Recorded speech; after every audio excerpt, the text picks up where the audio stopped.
What happens when a king's cruelty becomes his downfall? Alpha King Dominic Wolfe had everything: power, territory, a fated mate. But he rejected Zara Washington, humiliating her before the entire court, branding her barren and exiling her to die. He replaced her with Queen Evangeline Sterling and celebrated the birth of his heir 6 months later. Then he sent Zara an invitation to the Pups ceremony, a final twisted knife to mock the barren mate he'd discarded. But Dominic made one fatal mistake. He never confirmed she was actually barren. And when Zara walks through those ceremonial doors 8 months pregnant, his entire world is about to shatter. The story opens with Zara standing before a mirror in a borrowed northern fortress, her hands cradling her swollen belly.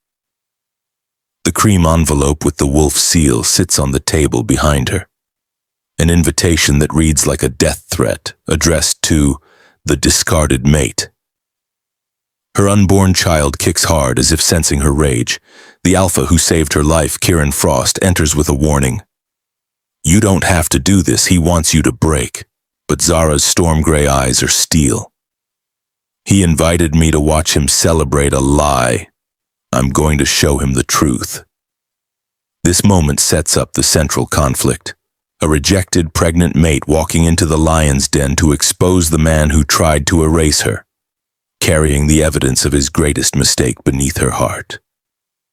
6 months ago, Zara had crawled through snow that burned like fire against her skin, each breath a knife in her lungs. The exile guards had dragged her to the northern border and thrown her across the line with nothing but the thin court dress on her back. No cloak, no supplies, no mercy.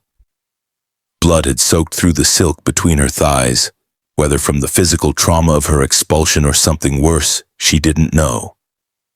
She only knew she had to keep moving, had to survive, even as her vision blurred and her legs finally gave out beneath her. She remembered the snow turning red, remembered thinking this was how she'd die, alone, discarded, proving Dominic right about her worthlessness. Then strong arms had lifted her, and a voice like gravel and smoke had cut through her fading consciousness. "I've got you. Stay with me." Alpha Kieran Frost had carried her collapsed form through a blizzard to his fortress, her frozen fingers still clutching her stomach in some primal attempt at protection. His healer, an ancient wolf named Maris, had worked through the night while Zara drifted in and out of fever dreams. When she finally woke 3 days later, Maris's weathered face had been grim. "You're pregnant. About 2 months along." The words had shattered through Zara like lightning. "But the stress, the cold, the trauma, I don't know if the pup survived. We'll know in time. If you survive." Zara had turned her face to the wall and wept. Not barren. Never barren. Dominic had thrown away their child based on lies, and now that child might die because of his cruelty. But she didn't let it die.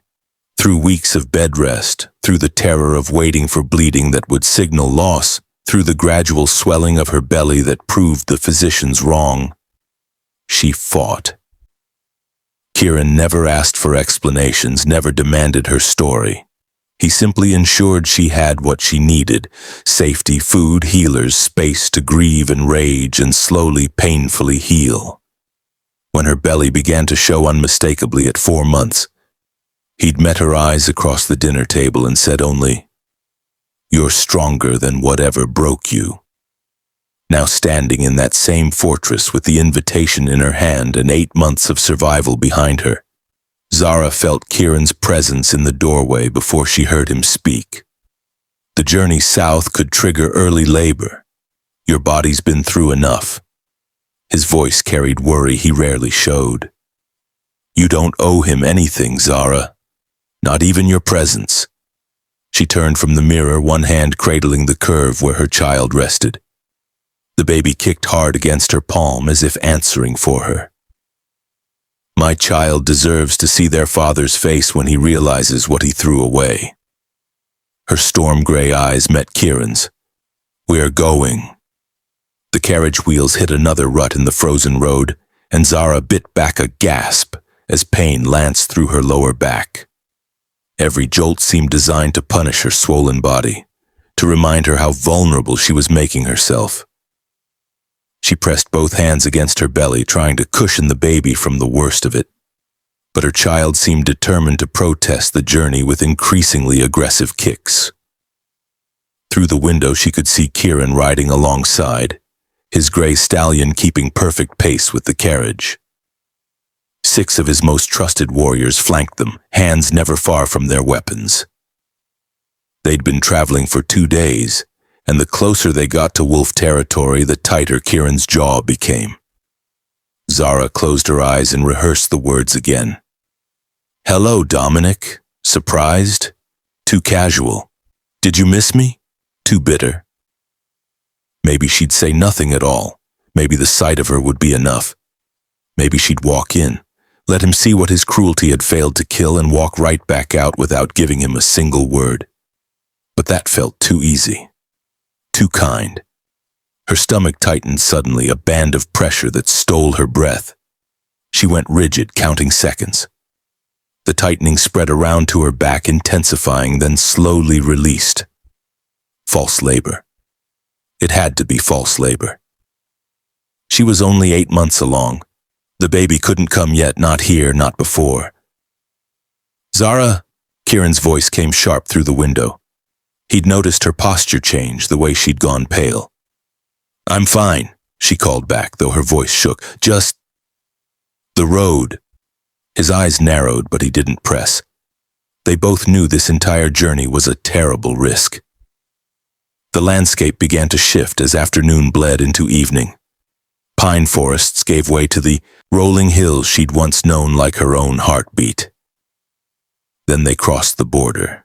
No marker, no sign, but she felt it like a physical blow. The familiar scent of wolflands hit her. Cedar and frost and something wild that had once meant home. The mate bond, damaged and twisted as it was, flared to agonizing life. Nausea rolled through her in waves. Her heart hammered so hard she thought it might break through her ribs. The baby began kicking frantically, as if it could sense her distress, as if it could sense him. Somewhere in the distance. She pressed her hand to her mouth, breathing hard through her nose, fighting the urge to scream at Kieran to turn back. But they didn't turn back. They kept moving forward as the sun sank below the horizon, painting the snow-covered hills in shades of blood and gold. The citadel rose before them like a dark crown against the twilight sky. Massive stone walls, towers flying the wolf banner, guards posted at intervals along the ramparts. Zara's throat tightened. This was the palace where she was supposed to have been queen. These were the halls where she'd walked as Dominic's chosen mate, before the physicians had examined her, before the lies had taken root, before everything had shattered. The carriage slowed at the outer gates. 2 guards stepped forward, hands on their weapons, suspicious eyes taking in the northern wolves and the unmarked carriage. "State your business," one demanded. Kieran dismounted smoothly, pulling a folded parchment from his coat. Even from inside the carriage, Zara could see the red wax seal, the wolf crest. "Delivering a guest," Kieran said coldly, "by invitation of your king." The guard's face went slack as he read the invitation. He looked up at the carriage, then back at the parchment, clearly confused about who could possibly be inside. The gates began to open with a groan of metal and wood. Zara's hands trembled as she smoothed down her gray dress. The baby kicked once, hard, right beneath her heart. "We're here," she thought. No turning back now. The great hall blazed with torchlight and ceremony, packed with visiting alphas from every territory in the kingdom. Zara stood in the shadows near the entrance, Kieran's solid presence at her back, and watched the spectacle unfold. The room swam with expensive furs and glittering jewelry, with the scent of roasted meat and spiced wine, with the low hum of powerful wolves celebrating their king's supposed triumph. And there, on the throne she'd once been promised, sat Dominic. He looked exactly as she remembered, dark hair, sharp jaw, the kind of commanding presence that made other alphas instinctively lower their eyes. But there was something harder in his face now. Something cruel in the set of his mouth that maybe had always been there and she'd been too blinded by the mate bond to see. Beside him, Queen Evangeline Sterling held court in a crown of silver and sapphires, a 6-month-old baby cradled in her arms. Little Victor, the celebrated heir, wrapped in ceremonial blue silk that probably cost more than most wolves earned in a year. Evangeline's smile was radiant, victorious, the smile of a woman who'd won everything she'd schemed for. Dominic rose, and the hall fell silent. Tonight we celebrate not just the birth of my son, but the future of the Wolfe bloodline. His voice carried to every corner, rich with satisfaction. Victor represents everything this kingdom deserves: strength, legitimacy, the product of a queen who understands her duty. He placed his hand on Evangeline's shoulder. A fertile, worthy queen who has given me what my previous arrangement could not. The words hit Zara like physical blows. Previous arrangement, as if their mate bond had been a business deal that fell through. Whispers rippled through the crowd. Zara caught fragments. So tragic, that Barren girl. They say she died in the snow, probably for the best. Imagine if he'd been stuck with damaged goods. Evangeline stood, presenting Victor to the assembly with practiced grace. The baby gurgled, oblivious to his role in this theater of cruelty. "The future Alpha King," she announced, her voice sugary with false humility. "May he rule with the wisdom of his father and the strength of the wolf blood." The court erupted in applause. An elder stepped forward to begin the formal blessing, anointing oil gleaming in a ceremonial bowl. This was the moment. The official recognition of Victor as heir, the binding of his fate to the kingdom's future. Zara's hand moved to her belly. The baby kicked hard, as if it knew, as if it was ready. Kieran's voice came low near her ear. "Last chance to leave." She shook her head. On the dais, Dominic raised his glass, that cruel smile spreading across his face. "To the future of the Wolfe bloodline," he declared, "to my son Victor, to the queen who knew her place and filled it with grace, to—" Zara stepped forward into the light. Kieran moved with her, hands on the great hall doors. "Now," she whispered. The doors exploded open with a boom that shook the rafters. The great hall blazed with torchlight and ceremony packed with visiting alphas from every territory in the kingdom. Zara stood in the shadows near the entrance, Kieran's solid presence at her back, and watched the spectacle unfold. The room swam with expensive furs and glittering jewelry, with the scent of roasted meat and spiced wine, with the low hum of powerful wolves celebrating their king's supposed triumph. And there, on the throne she'd once been promised, sat Dominic. He looked exactly as she remembered. Dark hair, sharp jaw, the kind of commanding presence that made other alphas instinctively lower their eyes, but there was something harder in his face now. Something cruel in the set of his mouth that maybe had always been there and she'd been too blinded by the mate bond to see. Beside him, Queen Evangeline Sterling held court in a crown of silver and sapphires, a 6-month-old baby cradled in her arms. Little Victor, the celebrated heir, wrapped in ceremonial blue silk that probably cost more than most wolves earned in a year. Evangeline's smile was radiant, victorious, the smile of a woman who'd won everything she'd schemed for. Dominic rose and the hall fell silent. "Tonight we celebrate not just the birth of my son, but the future of the Wolfe bloodline." His voice carried to every corner, rich with satisfaction. "Victor represents everything this kingdom deserves: strength, legitimacy, the product of a queen who understands her duty." He placed his hand on Evangeline's shoulder. A fertile, worthy queen who has given me what my previous arrangement could not. The words hit Zara like physical blows. Previous arrangement. As if their mate bond had been a business deal that fell through. Whispers rippled through the crowd. Zara caught fragments. So tragic. That Barren girl. They say she died in the snow. Probably for the best. Imagine if he'd been stuck with damaged goods. Evangeline stood, presenting Victor to the assembly with practiced grace. The baby gurgled, oblivious to his role in this theater of cruelty. "The future Alpha King," she announced, her voice sugary with false humility. "May he rule with the wisdom of his father and the strength of the wolf blood." The court erupted in applause. An elder stepped forward to begin the formal blessing, anointing oil gleaming in a ceremonial bowl. This was the moment, the official recognition of Victor as heir, the binding of his fate to the kingdom's future. Zara's hand moved to her belly.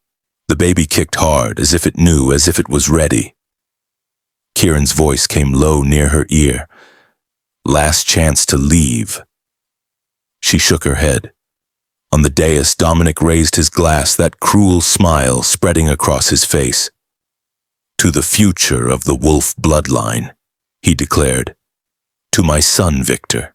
To the queen who knew her place and filled it with grace. To—" Zara stepped forward into the light. Kieran moved with her, hands on the great hall doors. "Now," she whispered. The doors exploded open with a boom that shook the rafters. Every head in the great hall whipped toward the entrance as the doors slammed against the stone walls. The torchlight caught Zara full in the face as she stepped across the threshold, and for one suspended moment the entire kingdom held its breath. She wore a simple gray dress that did nothing to hide her condition. 8 months pregnant, her belly a perfect, undeniable curve beneath the fabric. Her dark hair hung loose around her shoulders, her storm gray eyes blazing with something between rage and vindication. One hand rested protectively on her swollen stomach. The collective gasp rippled through the crowd like a shockwave. "It's her!" someone screamed from the back. "Moon goddess, it's the dead mate!" "She's alive," another voice whispered, horror-struck. "And she's pregnant," someone else finished, the word hanging in the air like smoke. Zara began walking, each step deliberate, measured despite the weight she carried. The crowd parted before her like water, nobles and alphas scrambling backward as if she were a ghost risen from the grave. Kieran moved behind her, silent and lethal, his hand resting on his sword hilt. His warriors fanned out along the walls, cutting off the exits. The only sound was the whisper of her dress against the stone floor and the thunder of her own heartbeat in her ears. "How dare you!" Evangeline's shriek shattered the silence. She thrust Victor at a nurse and shot to her feet, her face contorted with fury. "Guards! Seize her! She has no right to be here. She's banished. She's—" "Invited," Kieran said coldly, his voice cutting through her hysteria. "By your king. Read the invitation yourself if you doubt it." But Zara's eyes never left Dominic. He sat frozen on his throne, the ceremonial glass still raised halfway to his lips. She watched his face cycle through emotions too fast to name. Shock first, his mouth falling open. Then disbelief, his eyes darting from her face to her belly and back again. Then something that looked almost like horror, like he was seeing a nightmare made flesh. His hand began to tremble. Wine sloshed over the rim of his glass, red as blood against the white marble floor. Zara reached the dais steps, close enough now to see the color drain from his face, to see his pupils dilate, to watch his chest stop moving as if he'd forgotten how to breathe. She placed both hands on her belly. The baby kicked hard beneath her palms, visible even through the fabric, a ripple of movement that made several courtiers gasp. The great hall fell into a silence so complete she could hear the torches crackling in their sconces. Zara smiled. It wasn't a kind smile. "Hello, Dominic," she said quietly, her voice carrying to every corner of the room. "Surprised?" Dominic's glass slipped from his fingers and shattered on the floor. Dominic opened his mouth, but no sound came out. He simply stared at Zara's belly, at the undeniable swell of life, as if his mind couldn't process what his eyes were showing him. "She's lying," Evangeline's voice cracked like a whip across the hall. "It's not his. She's a whore who spread her legs for the first wolf who... I was 2 months pregnant when you threw me out to die." Zara's voice cut through the hysteria with surgical precision, calm and cold as winter ice.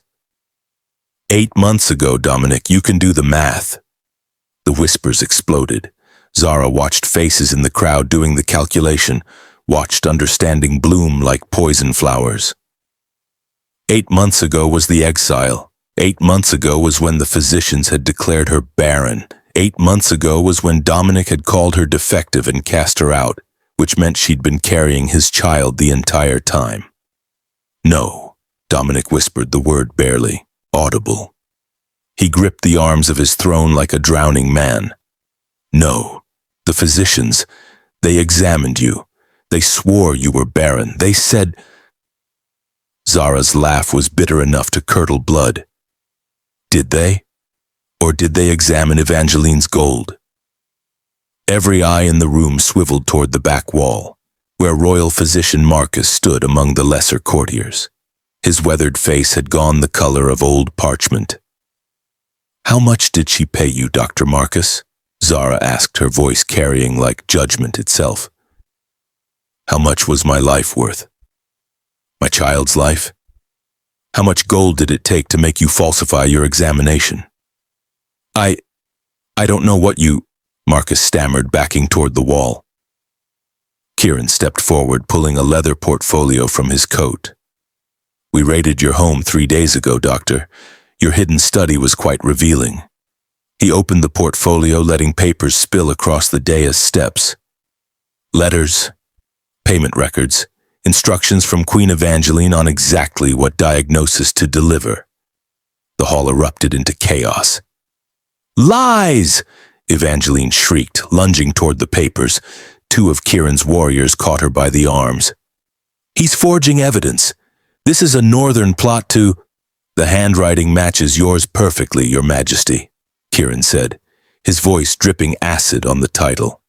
"We had 3 separate scribes confirm it, and the gold transfers from your family accounts to Marcus's are documented in the royal ledgers themselves." Marcus collapsed against the wall, his legs giving out. "She said, she promised no one would be hurt," he whispered. "She said it was just politics. She said the king needed a better match. You condemned an innocent woman to death." Dominic's voice came out raw, strangled. He'd risen from his throne without seeming to realize it. "You falsified medical evidence. You..." His eyes found Evangeline, and something terrible moved across his face. "What have you done?" "You did this?" Dominic's voice had gone quiet, deadly. He descended the dais steps slowly, each footfall echoing like a death knell. "You bribed the physician? You condemned my mate, my pregnant mate, to death so you could..." "She's lying!" Evangeline's desperation made her voice shrill. She wrenched free from the warriors and grabbed the nurse holding Victor, thrusting the baby toward Dominic. "Victor is your son, look at him. He has your eyes, your Majesty." The voice came from Elder Hrothgar, the oldest wolf in the kingdom, keeper of bloodline records for 50 years. He stepped forward slowly, his ancient face grave. "The child has no wolf scent. We noticed at his birth, but thought perhaps it was simply weak, that it would strengthen with time." He paused, his words damning in their gentleness. "It has not. There is no trace of your bloodline in that child."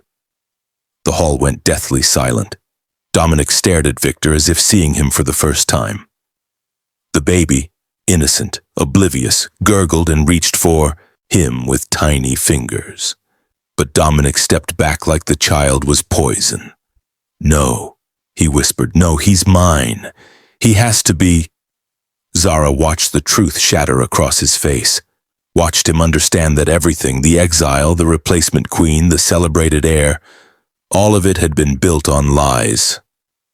Near the back of the hall, a guard captain in Evangeline's colors went pale as death. He turned to slip toward the servants' exit, but Kieran's warriors were already there, blocking his path.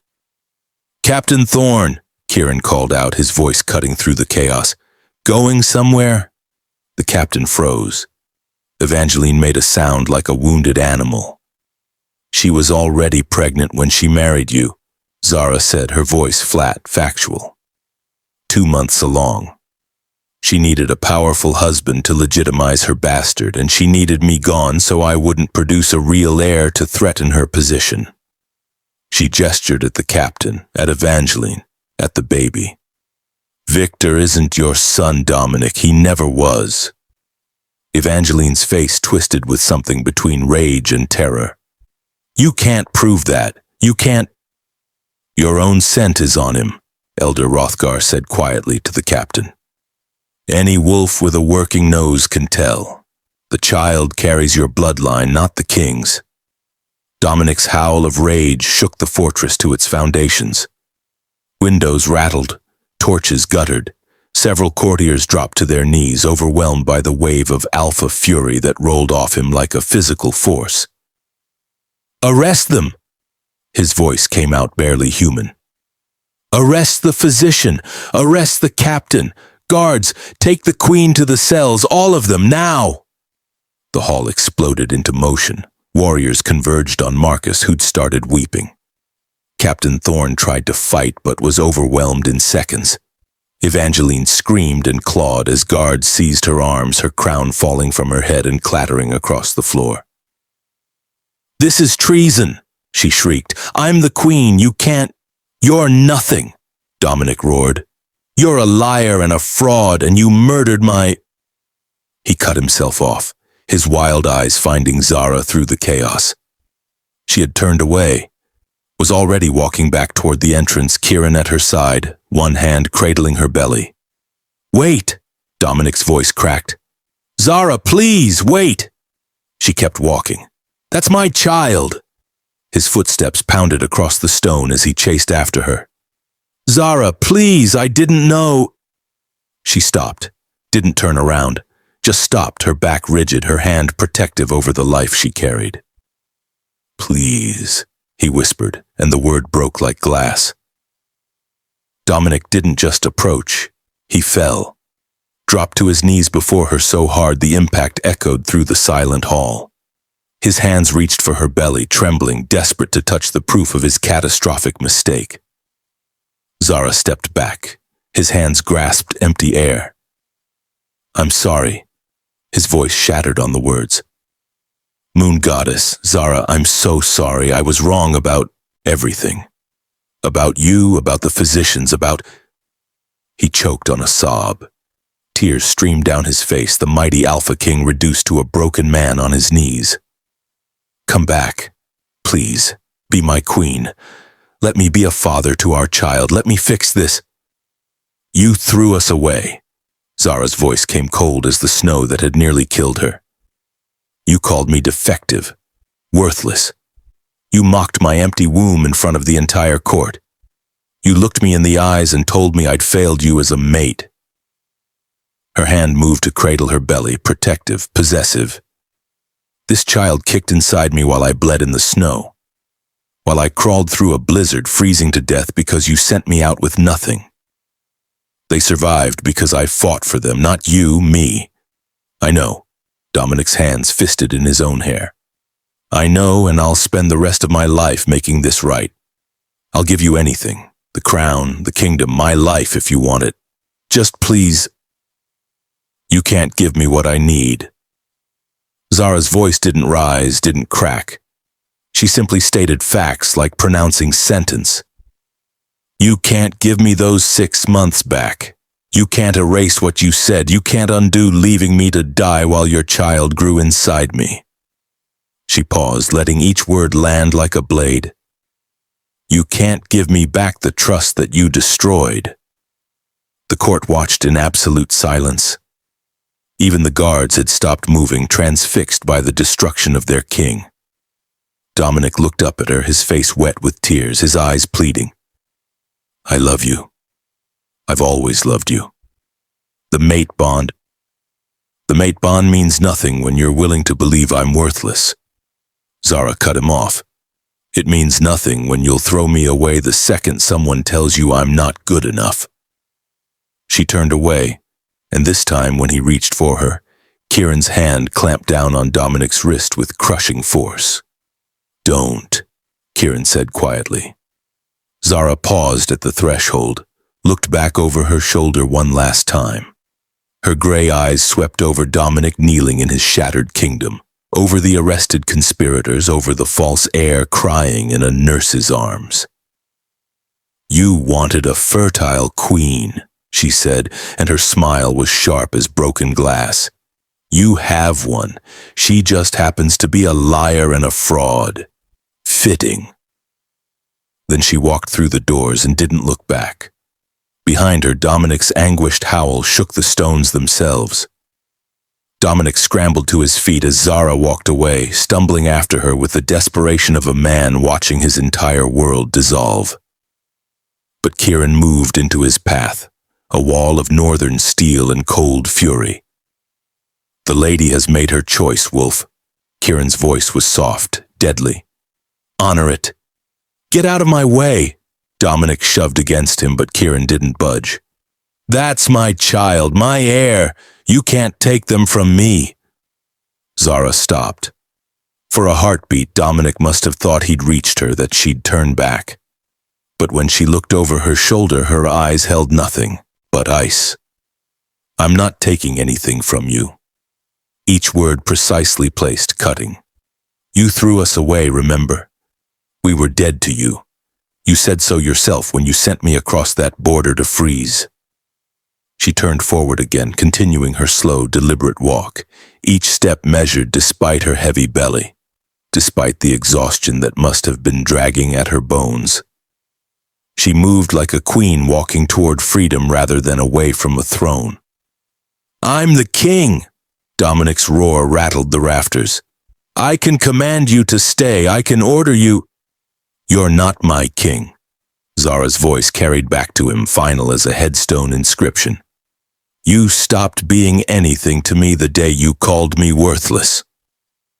She walked through the great doors, the same doors through which she'd been dragged 8 months ago, the same threshold where guards had hauled her out like garbage.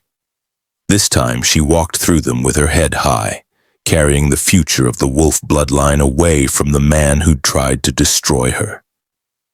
Behind her, Dominic's legs finally gave out. He collapsed in the center of his great hall, surrounded by arrested conspirators and shocked nobility by the ruins of the lies he'd believed in the family he'd never actually had.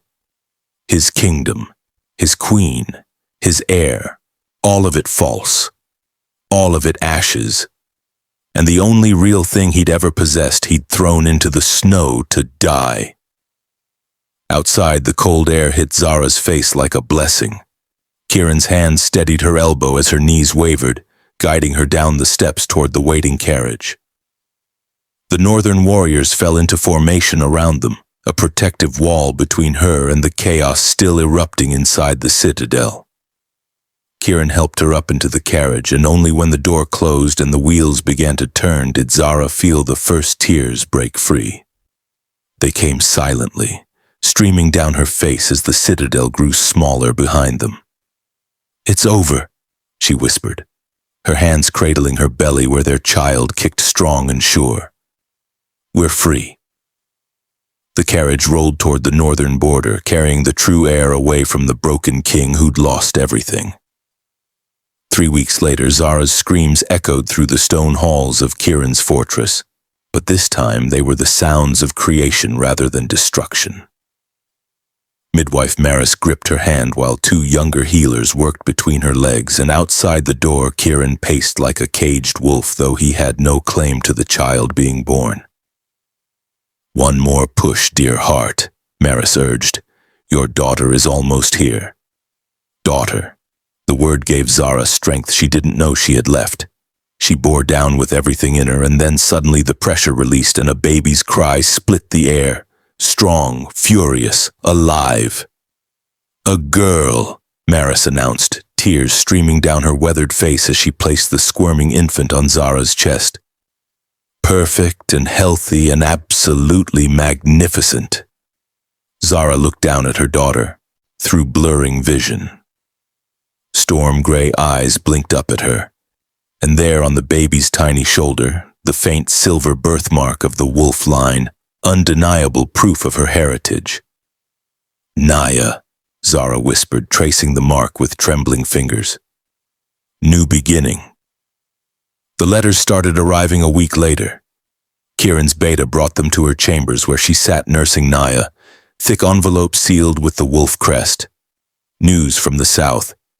Evangeline had been exiled, stripped of her false title. Victor had been returned to Captain Thorne, who'd been released from prison to raise his own son in obscurity. The physician had been banned from practicing, his reputation destroyed. And Dominic had sent gifts, chests of gold, baby clothes fit for a princess. Desperate, rambling letters begging for a chance to meet his daughter, to apologize again, to somehow earn back what he'd destroyed. Zara fed every letter to the fire without opening them, watched the wax seals melt and the parchment curl to ash. "Will you ever forgive him?" Kieran asked one evening, standing by the window while she rocked Naya to sleep. Zara looked down at her daughter's peaceful face, at the tiny fingers curled against her breast. "Forgiveness would mean what he did was forgivable," she said quietly. "It wasn't." She rose and joined Kieran at the window. Beyond the glass, the northern mountains stretched endlessly, peaks touched with snow that glowed silver in the moonlight. Somewhere out there was the border. Somewhere beyond that, a broken king mourned in his empty palace.